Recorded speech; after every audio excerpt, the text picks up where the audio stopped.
नमस्ते, अभिवादन आपका इनोसेंट इन्वेस्टर का इस नए वीडियो में आपके लिए डिस्क्लेमर। आज की बाजार थोड़ी सी ज़्यादा वोलाटाइल हो गई, ऊपर के लेवल से फिसल गई और ये जो अचानक से बाजार में भयंकर गिरावट आ जाती है ये सच में एक अनकंफर्टेबल सी फीलिंग देती है हमें बाजार में। क्योंकि अगर आप देखो बाजार 15,760 से सीधे गिरकर 15,660 आ जाता है। ये 100 पॉइंट का की जो गिरावट है ना, 3 मिनट की 1 2 3 सिर्फ 9 मिनट में हो जाता है। और 9 मिनट में अगर निफ्टी अपने 100 पॉइंट गंवा देगी तो सच में किसी बड़े प्लेयर को बड़े तरीके से एग्जिट रूट लेना होता है। इसी कारण ऐसी सेलिंग आती है, या तो FIIs या तो DIIs या तो बड़े बड़े HNIs, उन्होंने ही ऐसी सेलिंग करी है, तभी ये सब होता है। और ये सब चीज़ें देखकर एक बार जो कंफर्ट वाली फीलिंग होती है ना, वो हट जाती है बाजार से। मैंने आपको कुछ इंपॉर्टेंट लेवल्स बताए थे निफ्टी के लिए, वो बहुत ध्यान से देखिएगा। 15,775 ये लेवल मैंने आपसे बताया था, बहुत ज़्यादा इंपॉर्टेंट है, इस पर थोड़ी सी नज़र बनाकर रखिएगा। हमारी बाजार वहीं पर खुलती है, रेजिस्टेंस प्राप्त करती है, नीचे जाती है, एक बार दो बार कोशिश करती है, फिर से ऊपर जाती है, वहीं सपोर्ट लेने की कोशिश करती है, उसको तोड़ देती है।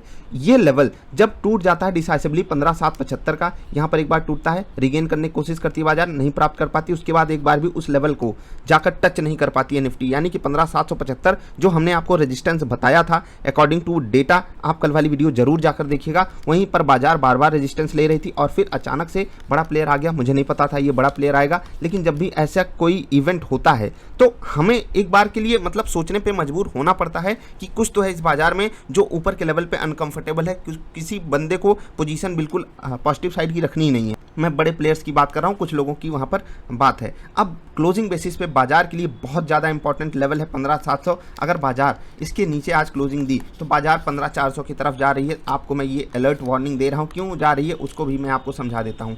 वन डे की जब आप कैंडल लगाओगे, ठीक, वन डे की जब आप कैंडल लगाओगे तो बहुत ध्यान से एक चीज़ देखिएगा, एक बार, दो बार और ये तीसरी बार, जब बाजार एक ही लेवल पे एक बार चोट मारी, दूसरी बार चोट मारी और ये तीसरी बार चोट है। अब ये चीज़, ये लेवल इसका कमज़ोर हो जाएगा और 15,700 का लेवल जब कमज़ोर हो जाएगा तो ये वाला सपोर्ट नहीं काम आने वाला है। फिर बाजार जो है 15,400 जो प्रीवियस हाई था वहीं पर जाकर सपोर्ट ले पाएगी अकॉर्डिंग टू माई एनालिसिस। तो आपको यहाँ पर अलर्ट रहना है। अब इंपॉर्टेंट लेवल्स पे ही बाजार चलती है, ये तो आप समझ गए।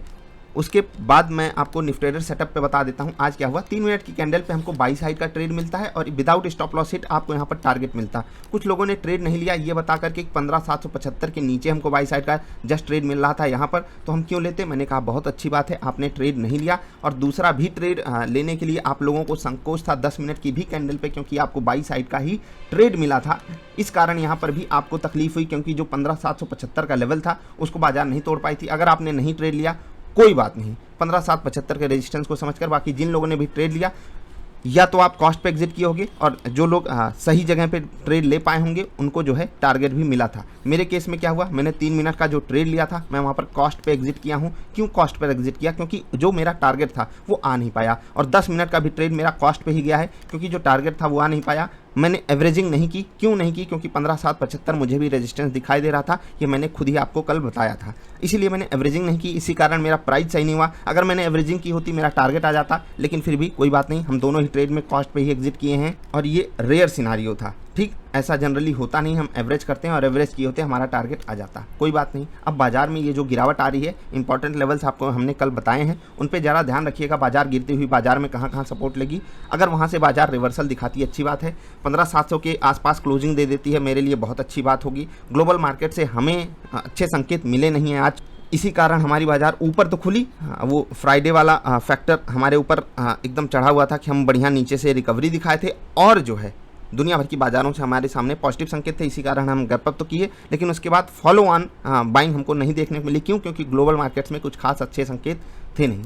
और गिरावट की अगर बात करेंगे तो आज बड़े बड़े स्टॉक्स में गिरावट आई है। दिक्कत वाली बात यह है, अगर आप देखोगे वेटेज के हिसाब से HDFC देख लीजिए, HDFC बैंक देख लीजिए, यही सब गिरेंगे तो उठाएगा कौन बाजार को। भारतीय एयरटेल ये सब गिरे हुए हैं, BPCL गिर रहा है, उठाने वाले भी कम नहीं है, लेकिन फिर भी उनका वेटेज जो है इनसे कम है, इसी कारण बाजार जो है वो गिर चुकी है। और अचानक से जो सेलिंग आती है सच में एक अनकंफर्टेबल सी फीलिंग देती है। मिड कैप इंडेक्स आज आउट परफॉर्म कर रहा है फेडरल बैंक और PNG पेज इंडस्ट्रीज़ के कारण।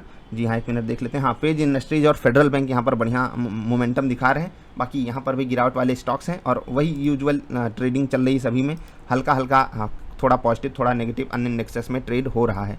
तो आज की वीडियो थोड़ी सी हम पहले रिकॉर्ड कर रहे हैं, पर्सनल रीज़न है। आपसे मिलते हैं रात में, उसके पहले आपसे बस यही बात कहना चाहेंगे जाते जाते कि ओपनिंग का प्रेडिक्शन हमारा बिल्कुल सही था। और याद रखिएगा क्लोजिंग बेसिस पे 2-3 लेवल्स बहुत ध्यान रखिएगा।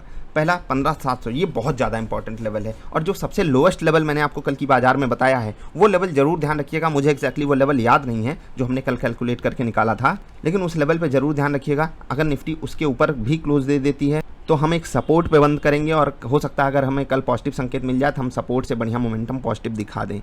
अभी के सिचुएशन में क्या है, एक अनकंफर्टेबल सी फीलिंग आ रही है। ये जो गिरावट आ जाती है ना अचानक से, ये सच में मुझे नहीं पसंद आ रही है, अच्छा नहीं लग रहा है। अनकंफर्टेबल वाली जो फीलिंग है, मैं बार बार आपसे कह रहा हूँ, वो कॉन्फिडेंस होने नहीं देती बाजार पे। इसीलिए जो भी लोग ट्रेडर्स लोग आज ट्रैप हुए हैं ना, उनको फिर से सीखने की ज़रूरत है। और जो लोग स्टॉप लॉसेस नहीं लगाते और एफएनओ में ट्रेड करते हैं, आज उनको बाजार ने एक करारा तमाचा फिर से मारा है। इसीलिए मैं आपसे रिक्वेस्ट करूंगा, पुरानी वीडियोस को जरूर जाकर सीखने की कोशिश कीजिएगा देख करके। अदरवाइज तकलीफ ऐसे ही बाजार आपको देती रहेगी। हफ्ते 10 दिन में एक दिन ऐसा आ ही जाता है जब किसी बड़े प्लेयर को अचानक से एग्जिट रूट लेना होता है। और जब ये अचानक से सेलिंग आती है ना, सच में दिल अजीब सा फील करता है।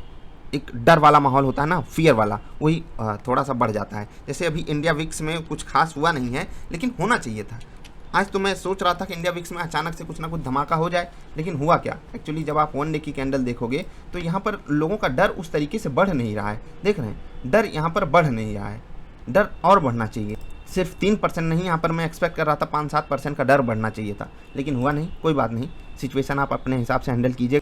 आज निफ्टी को बचाने वाले स्टॉक्स कुछ कम हैं, इसी कारण मोमेंटम जो है वो पॉजिटिव साइड आना अब बहुत मुश्किल लग रहा है आखिरी घंटे में। बस क्लोजिंग थोड़ी सी ठीक ठाक जगह पे हो जाए, मैं बस यही चाहता हूँ। बाकी जो होगा हम रात में डिस्कस करेंगे। अभी के लिए इतना, मिलेंगे फिर से। नमस्कार।